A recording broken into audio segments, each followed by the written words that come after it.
يقول المصطفى صلى الله عليه وسلم: أفضل الدعاء أو خير الدعاء دعاء يوم عرفة، وأفضل ما قلت أنا والنبيون من قبلي لا إله إلا الله.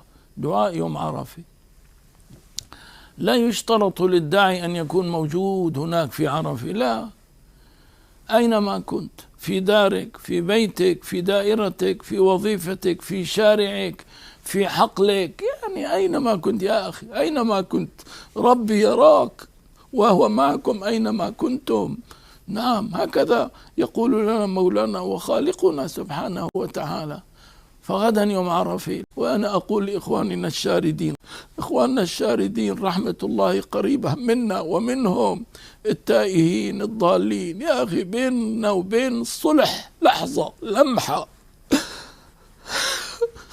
أن تقول لربك: يا ربي لبيك وعجلت إليك ربي لترضى. ربي كريم، ربي غفور رحيم. يا أيها الإخوة، توبوا إلى الله، عودوا إلى الله عز وجل، واجعلوا فاتحة توبتكم إلى الله سبحانه وتعالى صيام هذا اليوم، صيام يوم عرفة. سئل رسول الله صلى الله عليه وسلم عن صوم يوم عرفة فقال: هو كفارة لسنة مضت ولسنة آتية.